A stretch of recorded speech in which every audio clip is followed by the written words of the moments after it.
오늘 제가 준비한 주제는 앞에 큰 제목으로 시권 이렇게 돼 있습니다만은 이 시권이 과거 시험 답안지입니다.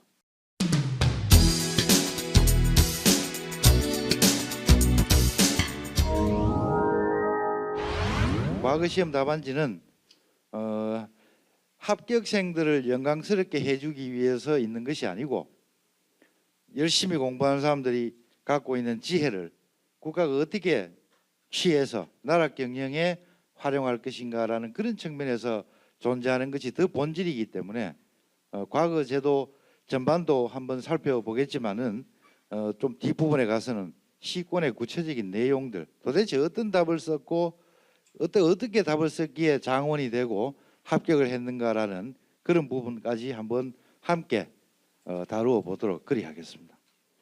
제가 과거와 관련해서 항상 이런 이야기가 자리가 있을 때마다 항상 드리는 이야기의 핵심이 뭐냐면은 우리나라 사람들 많은 사람들이 과거 이러면 부정적인 부분, 뭐 부정부패라든지 컨닝이라든지 다양한 이 부정적인 요소를 가지고 이야기를 많이 해가지고 나중에는 이 과거 제도 자체를 아주 만신창이로 만들어 버리는 경향이 있습니다.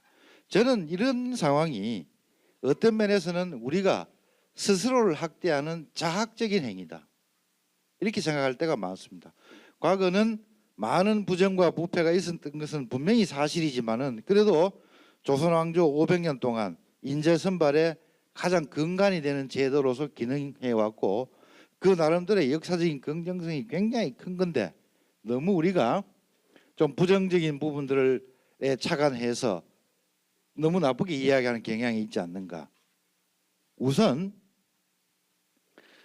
세계 어느 나라에 고위공직자를 시험 봐서 뽑는 나라는 중국하고 한국하고 베트남밖에 없습니다.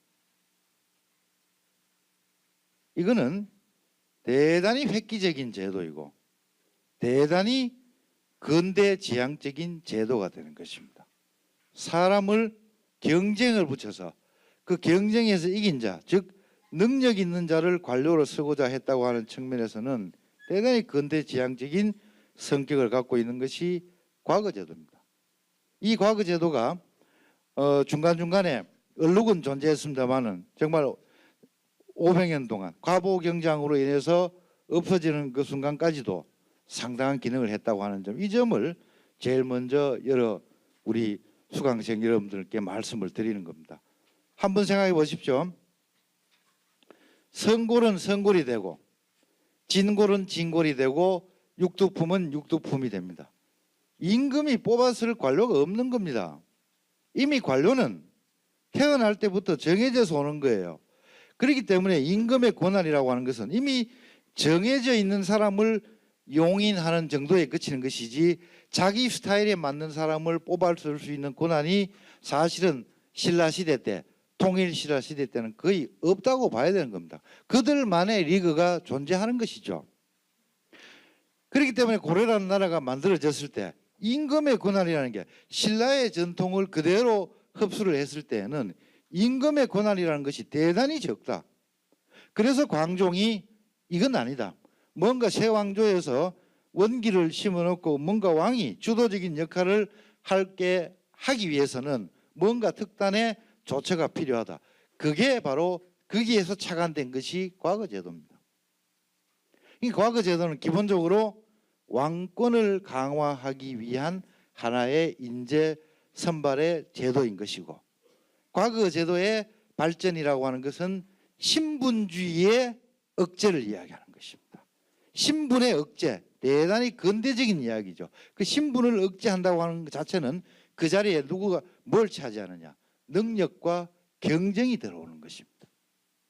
그 세상이 그렇게 발전을 하게 되는데 그러나 고려시대의 과거라고 하는 것은 조선시대에 비해서 상대적으로 좀 치밀하지 못했다. 어떤 점이 치밀하지 못하냐, 원래 과거는 임금님이 자기 스타일의 사람을 뽑는 것입니다. 요즘식으로 이야기하면 자신의 국정 스타일을 이해하는 관료를 자기가 시험 문제를 내서 뽑고 또 그들을 스텝으로 삼아서 국가를 경영하기 위한 하나의 방편이 되는 것이 과거제도인데, 고려 과거는 명목은 임금이 뽑도록 되어 있습니다만 실제 과거 선발 담당자를 임명을 해서 그 사람으로 하여금 사람을 뽑게 했습니다.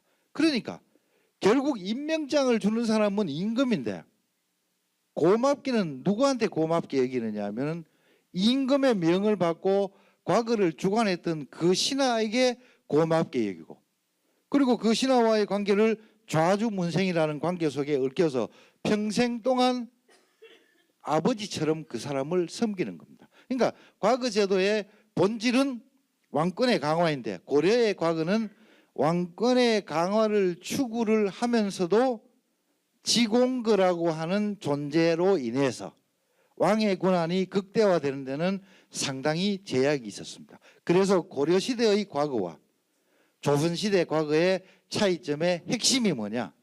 좌주 문생 제도를 조선 과거에서는 없애버렸습니다. 이건 굉장히 혁신적인 거고, 이제 조선의 과거는 임금과 수험생이 다이렉트로 연결되는 구조로 간다 라고 하는 것이 과거와 조선 과거의 매우 중요한 차이가 되는 것입니다. 그래서 조선시대에는 엄격하게 이야기하면 과거 시험에 뽑힌 사람은 임금의 제자가 되는 것입니다. 임금이 사실상 그 선발자, 선생이 되는 것이고, 뽑힌 사람은 제자적인 입장을 가지게 되는 것인데, 그게 바로 유생과 임금과의 관계가 굉장히 가까워져 버리는 것이고, 그게 고려 이래의 과거 전통에 굉장히 획기적인 변화를 일으키는 것입니다. 이 과거 제도는 그런 의미에서 굉장히 근대지향적인 제도라고 하는 것, 우리가 자꾸 부정적인 모습을 들추어서 나쁘게 이야기하는 것, 그래서 제가 처음에 자학이라고 이야기했습니다. 우리 역사에 굉장히 긍정적이고 역동적인 것들이 많습니다. 조선의 양반들 벼슬 하다가 벼슬 떨어지고 고향 돌아오면 농사 짓습니다. 그러다가 다시 재발령 받으면 또 벼슬 하러 갑니다. 또 떨어지면 농사 짓습니다. 벼슬 하다가도 농사를 짓는 것을 별로 부끄러워하지 않습니다. 일본의 사무라이는 권력이 떨어져서 논밭에 가서 농사 절대 짓지 않습니다. 그냥 죽습니다. 그것이 차이입니다. 우리의 신분의 유동성이라고 하는 것은, 우리는 양반과 평민을 너무 지나치게 나와가지고 양반의 선이 굉장히 엄격하고 그 이하의 부분들이 굉장히 억압받은 그런 걸로 우리가 사실은 잘못 인식하고 있는데, 판서를 지낸 사람도 반리랑에 들어가서 밭을 멜 수 있는 나라, 그 시대 동서고금에, 그 시대에 전 세계를 다 지어서 조선의 판서급 귀족이, 서양 또는 일본 귀족이 밭에 들어가서 농사 짓는 사람 아무도 없습니다. 그러니까 우리가 우리 사회를, 우리 역사를 이해하면서 너무 경직되게 이해를 하고, 우리가 대단히 봉건적이고 우리 역사가 굉장히 윗사람들이 아랫사람들을 굉장히 억압한 그런 사회로 세계에서도 유례가 없는 그런 나라처럼 생각하는 분이 있다면 오늘 이 시점에서 그런 생각을 바꿔야 됩니다. 조선시대가 유토피아였다는 이야기를 하는 게 아니에요. 그 시대, 동시대의 다른 국가 내지는 민족 그리고 공동체에 비해서 결코 뒤떨어지지 않는 근대성을 가지고 있고 능동적인 발전의 힘을 가지고 있었던 나라가 조선인데, 정작 우리만 우리의 전시대인 조선에 대해서 너무 과하게 매도하는 경향이 있다. 조선에 비판받을 부분이 너무너무 많겠지만 비판을 하더라도 정확한 사실관계에 의해서, 그리고 두려운 마음으로, 존중하는 마음으로 비판을 해야 되지 않겠는가. 이게 양식 있는 사람이 역사를 대하는 방식이 아니겠는가라는 말씀을 드리면서 제 강의를 이어가도록 하겠습니다. 과거는 뭐냐? 시험 보는 거 아니냐? 시험 보는 게 맞습니다. 어떤 시험? 과목별로 사람을 뽑기 때문에 과거라고 이야기하는 거예요. 그럼 그 과목이 뭐냐? 그 과목은 문과, 무과, 잡과입니다. 그럼 생원진사시는 뭐냐? 생원진사시는 정식의 과거가 아니에요. 생원진사시는 말 그대로 시험이 되는 것이고 과거 시험에 나아가기 위한 예비고사이기 때문에 생원진사는 진사과라 하지 않고 진사시, 생원시라고 이야기를 합니다. 그래서 생원진사의 시험에 붙은 사람, 패스한 사람은 합격이라 그러지 않고 입격이라고 이야기합니다. 옛날 사람들은 그걸 엄격하게 구분해서 표현을 했는데 지금은 우리가 뭐 진사에 합격했다, 생원에 합격했다, 조선시대적인 어법으로 보면 틀린 편입니다. 반드시 정식 과거, 문과든 무과든 잡과에 합격한 사람만, 붙은 사람만 합격이라 하는 것이고 그 이하 소과는 입격이라 하는 것이 옳다. 그러나 지금 뭐 그런 용어를 가지고 되게 따질 일은 아니기 때문에 우리는 범칭해서 합격이라고 이야기하지만 그러한 차이가 있다라는 생각을 꼭 명념을 해줄 필요가 있을 것 같습니다. 한 시대 제가 과거 음서, 천거, 조선시대의 경우에 벼슬을 하고자 하는 사람은 저 세 가지 길 이외에는 벼슬할 길이 없습니다. 저 세 가지 길을 통하지 않고 벼슬할 길은 전혀 없다. 과거 시험을 보든지 음서를 통해서 관직에 나아가든지 안 그러면 남의 천거를 받아서 나아가든지 세 가지 길밖에 없습니다. 저 세 가지 길을 딱 만들어 놓으니까 많은 사람들이 어떻게 생각하느냐, 아 요게 기본 트랙이 다르니까 상호 대립적이고 상호 충돌적인 배타적인 트랙일 수 있겠구나, 절대 급 넘어가면 안 되는 불가침한 영역일 수 있겠구나라고 생각하지만 그렇지 않습니다.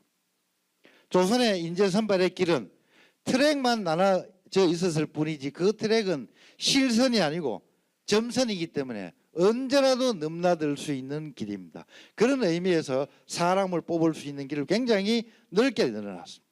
그래도 가장 중요한 것은 역시 과거 시험에 합격하는 것. 과거 시험에 합격을 해야만 문신이라는 칭호를 받을 수 있습니다. 조금 극단적으로 이야기하면 공자님이 살아와도 조선 과거에 합격하지 않으면 공자도 문신이 될 수 없어요. 반드시 과거에 합격한 사람만 문신이라 칭하고 가장 관직 사회에서 엘리트층을 형성을 하는 것입니다. 이 사람들이 사실은 국가의 어떤 중요한 결정을 다 하는 것이죠. 여러분들이 잘 알고 있는 홍문관, 문과에 합격하지 않으면 절대로 들어갈 수 없는 부서입니다. 제 아무리 능력이 뛰어나고 제 아무리 글을 잘해도 문과 시험에 합격하지 않는 사람은 홍문관에 들어갈 수 없습니다. 그러니까 홍문관 관료가 돼서 홍문관 교리 명함을 들고 다닌다고 하는 것 자체가 굉장한 엘리트라는 뜻입니다. 아무나 알 수 있는 것이 아니죠. 그만큼 문과의 위세는 큰 것이었습니다. 그런데 똑똑한 놈 뽑는 데는 과거 시험보다 나은 제도가 없어요. 그런데 그 놈이 도덕적인지 아닌지 알 수 없습니다. 이게 과거 시험의 결정적인 한계예요. 시험 봐서 똑똑하고 유능한 사람 뽑는 데는 그저 그만인 것이 과거 시험이지만은 그 사람의 도덕적인 부분, 인성의 부분을 체크할 수 없다. 그런 측면에서 과거는 분명한 한계를 가지고 있다. 능력 중심, 경쟁 중심의 메리트는 있는 것이지만 인성과 품성의 문제는 변론으로 해야 된다. 그런데 음서라고 있습니다. 아까 제가 성골이 성골되고 진골이 진골된다고 이야기했습니다. 고려는 그걸 없앴죠. 다 없앨 수가 없으니까 귀족을 봐주는 소위 기득권 세력의 기득권을 다 드러내버리면 세상이 정돈이 안 되니까 일정하게 남겨둔 것이 고려의 음서제인데, 고려 음서제는 아버지가 5급 공무원만 하면 그 아들 또는 사위가 벼슬할 수 있는 권한이 주어집니다. 5품까지 남겨뒀습니다. 이 5품을 조선은 아래 3을 잘라버리고 2품까지로 끌어올렸습니다. 그만큼 줄어든 3만큼 능력 있는 사람이 과거 등을 통해서 진출할 수 있는 폭을 넓혀 놓은 것입니다. 그러나 조선 역시도 신분 사회였기 때문에 신분적 기득권을 완전히 없앨 수는 없었고 이 정도로 남겨놨습니다. 그런데 많은 사람들이 요 남은 이가 조선의 한계, 즉 그래도 역시 신분 사회는 어쩔 수 없다. 저 이가 남은 그 부분을 봐도 좋게 알 수 있다라고 이야기를 하는데 대단히 그것도 부정적 시선이죠. 사실은 꼭 그렇게만 볼 것이 아니다. 이 음직은 고위공직자의 자식을 등록하는 하나의 인사선발 제도입니다. 그런데 할아버지, 아버지, 고모부, 이모부, 외삼촌 이런 사람들이 늘 관복을 입고 다니는 것을 어릴 때부터 보아온 사람입니다. 공직자가 얼마나 좋은 것인지도 알지만 공직자의 자리가 얼마나 고민스럽고 힘든 자리인지도 아버지를 통해서 외삼촌을 통해서 할아버지를 통해서 느끼며 체험하며 성장한 사람들입니다. 그렇기 때문에 저 사람들은 관료사회의 적응 능력이 대단히 높고 실무에 있어서 실효를 내는 데 있어서 탁월한 재능을 가지고 있습니다. 그래서 저 사람들을 부려보면 바로 급제한 엘리트 문신보다 급제는 못했지만 소위 백으로 들어왔지만 일을 시켜보면 일을 잘하는 겁니다. 특히 어디에서 잘하느냐? 수령, 군수나 시장 발령 내에서 일 시켜보면 탁월하다는 것이죠. 과거 급제자가 결코 할 수 없는 일을 그 사람들은 착착 처리한다는 것입니다. 그런 의미에서 음선은 매우 중요한 것이다. 즉 그들이 갖고 있는 재능을 국가에서 취용해서 썼다라고 하는 측면이 엄연히 존재하는데 그냥 아버지가 높은 벼슬을 했으니까 기득권적 측면에서 저 사람을 썼다라고 이야기하면 저 음서 제도의 반은 알고 반은 모르는 것입니다. 조선 사람들이 바보가 아니단 말이죠. 바로 이들이 할 수 없었던 업무적, 역량적 사각지대를 채워줄 수 있는 사람들이 바로 이 사람들이었다고 하는 거. 이 상보적인 관계 속에 있는 겁니다. 그런데 음직자제, 아버지가 판서를 하면 음직자제가 될 수 있어요. 낮은 직책이지만 벼슬을 받을 수 있습니다. 그런데 조선 사회는 어떻게 열린 사회느냐? 아버지의 음덕에 의해서 벼슬을 해도 그 사람이 사품까지 진급하기 전까지는 과거 시험을 볼 수 있도록 문을 다 열어놨습니다. 그래서 사품까지 갈 때까지는 자기의 개인적인 역량만 있으면 열의만 있으면 언제라도 과거 시험에 응시할 수 있습니다. 예를 들어서 음직으로 출사해서 육품 벼슬을 살고 있다고 치십시다. 그러면 그 사람이 과거 시험 보기 위해서 일주일 동안 휴가를 낼 수 있죠. 휴가를 내서 과거 시험을 봤습니다. 운 좋게도 문과에 합격했습니다. 그러면 그 사람은 육품을 전제한 자리에서 플러스해서 5품이나 4품의 관직에 발령을 받는 것입니다. 그래서 예나 지금이나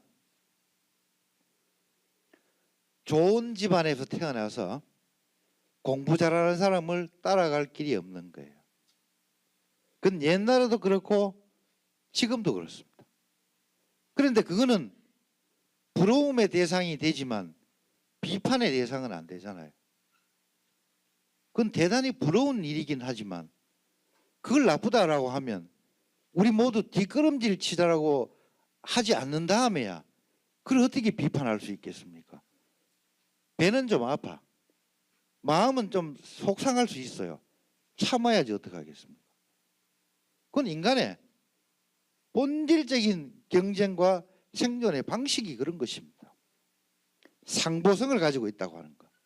그런 것들을 여러분들이 알아야 되는 것이지 트랙이 다르니까 매우 배타적이고 매우 대립적인 관계 아니다라고 하는 대립적인 측면이 없는 것이 아니지만 그건 본질이 아니다. 아래 천거 사람을 추천해서 뽑는다라고 이야기했는데 아까 제가 처음에 이야기할 때 과거 할 때 그것도 그자가 들어가는데 그 과거에는 시험을 봐서 사람을 뽑는데 거기에 왜 거자가 들어가느냐? 천거에는 두 가지가 있습니다. 남이 저 사람 훌륭하다고 하는 타천이 있고 내 스스로 훌륭하다고 하는 자천이 있는 거예요.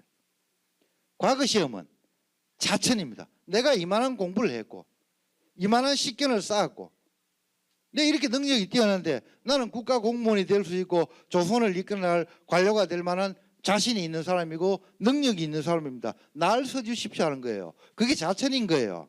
다만 써달라는 사람이 너무 많으니까 시험 봐서 몇 명 떨어뜨리는 겁니다. 과거는 자천입니다. 여러분들 취직할 때 자기소개서 그게 전형적인 자천이죠.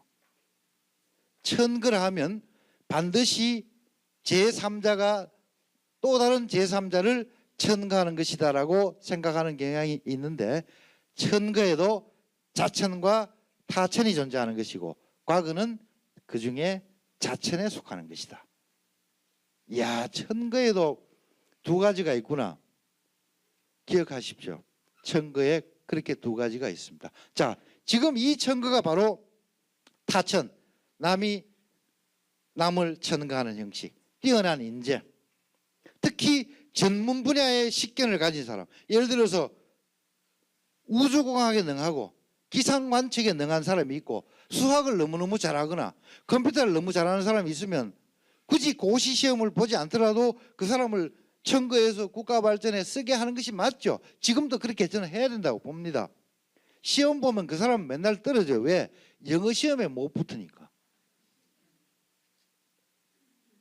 영어 시험에 맨날 과락을 받으니까 자기 일까지 갈 수가 없어요. 모든 걸 다 천거로 채울 수는 없겠지만은 특정 분야는 그렇게 가야 되는 것이 맞습니다. 조선도 그랬습니다. 정말 경학에 뛰어나고 행실이 뛰어나고 천문에 밝고 다양한 전문 지식을 가진 사람들 천거를 했습니다. 그리고 또 어떤 사람을 천거하느냐. 이 앞에 어른같이 점잖으신 이런 분들 특별히 일 안 해도 됩니다.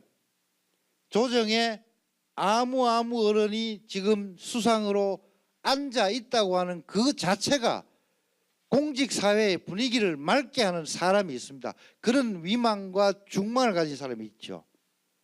지금도 있고 과거에도 있었습니다. 그러니까 그 사람이 그냥 여기 앉아 있다는 그 자체가 들어오는 사람들이 옷깃을 여미고 들어오도록 만드는 명망가들이 있죠. 그런 분들은 실무적인 일을 어떻게 하는 게 아니죠. 조정 분위기를 단정하게 가라앉히는 역할을 하는 것입니다. 인조반정 이후에 오리 이원익 같은 분들 모시는 거, 사계 김장생 선생, 영남의 여헌 장현광, 남계 박세채, 우암 송시열 이런 분들이 전부 다 그런 역할을 하기 위해서 조정에 들어오는 것입니다. 조정의 기강을 바로잡고 깨끗하고 맑은 풍토를 조성하기 위해서 들어오는 사람들, 바로 이 사람들이 천거가 되는 것이죠. 그래서 우암 송시열 같은 분들이 천거를 통해서 관료가 됐는데 조선시대 문과급제자, 우암이 살던 시대에 문과급제자의 절대 다수가 우암 송시열한테 배운 사람들이지만 우암은 문신이 될 수 없다. 문신을 배출한 사람이지만 그 사람은 문신이 될 수 없다. 왜? 문과에 합격을 못했기 때문에. 그러면 우암 같은 분들에게 붙는 닉네임은 뭐냐? 그럴 경우에 어떤 이름을 붙여주느냐? 유학적 지식이 뛰어나다 해서 유신이라고 이야기를 하는 것입니다. 문신과 유신. 그 이름의 무게감은 유신이 더 있지만 공직사회의 출세 내지는 승진이라는 개념에서 보면 문신의 프리미엄이 훨씬 강하다. 바로 그 저 문신을 하기 위해서 30년, 40년 하다 못해 50년 공부를 하는 것입니다. 저 합격증 하나 받아서 관직에 나아가기 위해서. 그래서 조선시대의 모든 젊은이들의 선망의 대상이 문과에 합격하는 것입니다. 보통 공부 7, 8세 되면 공부 시작합니다. 합격은 언제 하느냐? 똑똑한 사람은 15살에도 장원하죠. 성삼문, 신숙주 이런 양반들 16살 되면 과거에 장원합니다. 합격도 아니고 장원을 해버립니다. 원래 과거 시험은 20살이 돼야 볼 수 있는 거예요. 왜? 나라를 다스린다고 하는 것은 사람을 다스리는 것이고 사람을 대하는 일이기 때문에 인간으로서의 기본적인 지각이 형성된 사람이 하는 것이지, 영어 점수 높다고 수학 문제 잘 푼다고 고위공직자를 시킬 수가 없는 거예요. 예나 지금이나 그런 기준이 있었는데 원칙은 20살에 과거 시험을 보는 게 맞지만은 경우에 따라서는 16살 먹은 사람들이 과거에 합격하는 경우도 많았고, 특히 조선 초기에는 15, 16세 젊은 영재들이 장원을 하고 신숙주라든지 박팽년이라든지 성삼문이라든지 우리 역사에 너무너무 잘 알려진 분들이 바로 그런 분들입니다. 그런데 실제 우리는 중요한 게 통계 처리를 해야 되지 않겠습니까? 평균 나이를 알아야죠. 그 똑똑한 사람을 기준해서 7살에 공부 시작해서 15살에 됐으니까 공부는 6, 7년 하면 과거에 부른다 이렇게 이야기하면 안 되겠죠. 통계를 내서 결과를 산출해 보면 38살에 합격하는 것입니다. 38살. 요즘 빠른 직장은 38살이면 명예퇴직을 해야 되는 그런 직장도 있다고 하는데, 조선에는 과거 합격자의 평균 나이가 38살이라고 하는 거예요. 그래서 7, 8세에 공부를 시작하면 30년 공부를 해야 합격할 수 있는 것입니다. 지금은 취직을 못하면 처녀들이 시집을 안 오지만 과거에는 17, 18살에 결혼해서 20년 동안 정말 동반자가 돼서 함께 가는 겁니다. 그 여자의 역할이라고 하는 것이 존재하는 것이죠. 그래서 남자의 과거 합격에 여자의 역할은 굉장히 큰 것입니다. 지금은 결판 나고 난 다음에 시집 올 것인지 말 것인지를 판단하는 시대이기 때문에 여자의 역할이라고 하는 것이 기본적으로 과거보다 굉장히 적습니다. 그래서 조선의 여성들은 남편의 직급에 준하는 여성의 타이틀을 줬죠. 정부인, 정경부인, 숙인, 공인. 괜히 신분사회니까 신분사회의 모습을 아름답게 하기 위해서 아무 일도 안 하는 여자에게 뭘 주는 게 아니고 역할이 있기 때문에 그 역할을 보상하는 것입니다. 당신이 그 남편을 그렇게 내조를 잘해서 이 조선이라는 나라를 육성하는데 이끌어가는데 중요한 제목을 만들어줬으니 국가는 돈을 줄 수는 없지만은 당신에게 일정한 명예를 준다는 것이죠. 이게 조선사회의 합리적인 보상제도입니다. 그리고 개인이 과거에 합격했다, 예를 들어 장원급제했다, 그 개인이 공부를 열심히 하고 똑똑해서 장원급제한 것도 있겠지만 따지고 보면 정조부, 조부, 아버지 3대의 헌신적인 노력 위에서 하나의 인재가 만들어지는 것입니다. 더 크게 보면 그 마을, 그 친족 집단, 그 고을 단위가 육성해낸 사람이 그 한 사람이 되는 거예요. 그렇기 때문에 조선사회는 관료가 이품 공직자가 되면 그 아버지는 그 공직자와 똑같은 이품의 명예직을 내리고 그 할아버지는 아버지보다 한 등급 낮은 명예직을 내리고 정조부는 할아버지보다 또 한 등급 낮은 등급의 명예직을 내립니다. 3대를 추정하는 제도. 이 3대를 추정하는 제도의 핵심이 뭐냐? 이 똑똑한 사람이 나라 위에 쓰일 이 똑똑한 인재가 이렇게 만들어져서 여기까지 와서 공부를 처리하기까지는 3대의 피나는 뒷바라지와 인도 위에서 이런 존재가 나타났다고 하는 아주 포괄적인 보상제도입니다. 이거를 단순히 아들 잘 둬서 아버지 할아버지 정조부가 명예직을 받았다라고 이야기하면 안 되고, 좋은 정조부, 훌륭한 할아버지, 인자한 아버지가 있었기 때문에 그런 아들이 태어났다고 이야기하는 것이 맞다는 이야기입니다.